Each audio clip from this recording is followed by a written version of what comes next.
அஸ்ஸலாமு அலைக்கும் வரஹ்மத்துல்லாஹி தஆலா வபரகாத்துஹு. இப்போ நம்ம என்ன செய்ய போறோம்னா, குழந்தை விட்ட தாய்மார்களுக்காக மருந்து சோறு ஆக்க போகிறோம். அது அவங்க உடம்புல உள்ள புண்ணெல்லாம், அந்த வயிற்று புண்ணெல்லாம் ஆற்றும். அதுக்காக நம்ம வந்து இந்த உள்ளி இருக்குல்ல, இந்த சின்ன வெங்காயம், இதை தான் உரித்து போட போகிறோம். அதை கொஞ்சம் எடுத்து உரித்து வச்சுருக்கோம். அதுக்கு வந்து கருவேப்பிலை, புதினா, மல்லி, அப்புறமா இந்த பூண்டு, ஒரு பெரிய பல்லு பூண்டு, இவ்வளோ பெரிய பூண்டு உரித்து வச்சுருக்கோம். இஞ்சி பூண்டு போட்டு தாளசம் பண்ணி இனி மருந்து சோறு ஆக்க போகிறோம். இப்போ வந்து நம்ம வந்து சட்டி அடுப்பில் வச்சிட்டோம். இப்போ குழந்தை பெற்ற தாய்மார்களுக்கு செய்கிறதுனால நல்லெண்ணெய் ஊற்றி நம்ம சமையல் பண்ணுறோம். நல்லெண்ணெய் வந்து உடம்புக்கு குளிர்ச்சி நல்லது. அதனால் நல்லெண்ணெய் வந்து நம்மளுக்கு தான் கொஞ்சமாக ஊற்றிக்கலாம். இந்த ஒரு இது போதும். இப்போ குழந்தை பெற்றவங்களுக்கு செய்கிறதுனால கூட ஒரு பங்கு ஊற்றிக்கிறோம்.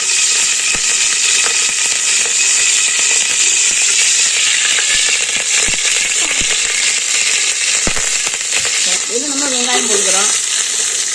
இதோடய பூண்டு போட்டுக்குவோம்.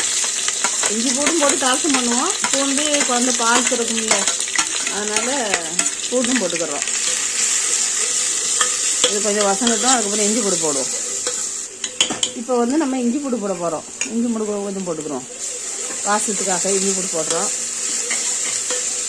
வந்து தேங்காய் பால் எடுத்து வச்சுக்கிறோம். தேங்காய் பால் அதே ஊற்றுறோம். சரியா?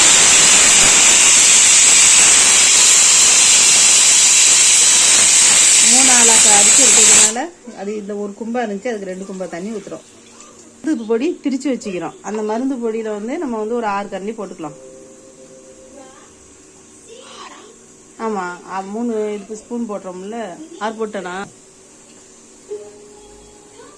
அதை நல்லா கலக்கி அதை சோத்து பொடியில் இதான் சோத்து பொடி, அதை கலக்கி நம்ம தண்ணியில் ஊற்றிடலாம்.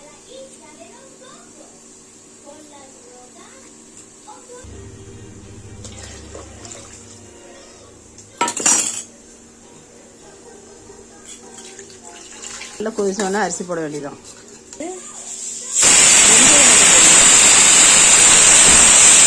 தாலியை இது வந்து நம்ம சிலவங்க வந்து அந்த மருந்துலேயே அரைப்பாங்க, வலுவலுன்னு இருக்கும். அதனால நம்ம முழுசாக போட்டுக்கலாம்.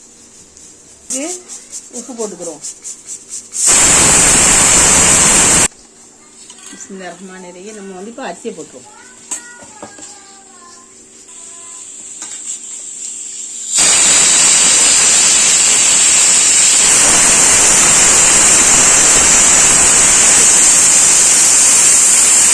சோறு வந்து நல்ல தண்ணியும் இதுமா அழகாக வந்துடுச்சா.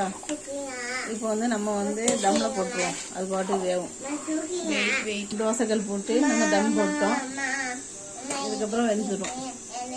நம்ம இதுக்கு உள்ள முட்டையை ஓடிச்சு ஊற்றிடலாம்.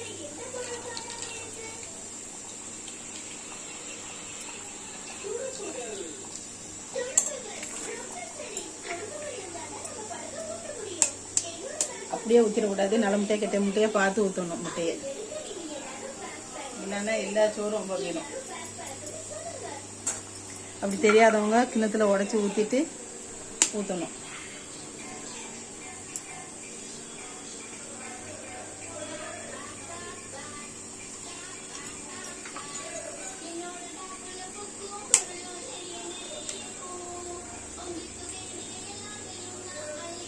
வேகட்டும். இப்போ வந்து சோறு நல்லா சூப்பராக வெந்துடுச்சு. இது மேலே நம்ம நெய் ஊற்றிருக்கோம். பார்த்தீங்களா, சோறு நல்லா அழகாக வெந்துடுச்சு. எவ்வளோ அழகாக வெந்துடுச்சு பார்த்தீங்களா. நல்லா ஒன்றோட ஒன்று ஒட்டாமல் நல்லா சூப்பராக வெந்துடுச்சு. இனி சாப்பிட வேண்டியதுதான். யானை ஊற்றி சாப்பிடலாம், கறியானை ஊற்றி சாப்பிடலாம். உங்களுக்கு என்னென்ன பிடிச்சிட்டோ அதை ஊற்றி சாப்பிட்டுக்கோங்க. இந்த வீடியோ பிடிச்சிருந்தா லைக் பண்ணுங்கள், ஷேர் பண்ணுங்கள், கமெண்ட் பண்ணுங்கள், சப்ஸ்கிரைப் பண்ணுங்கள். அஸ்ஸலாமு அலைக்கும் வரஹ்மத்துல்லாஹி வபரகாத்துஹு.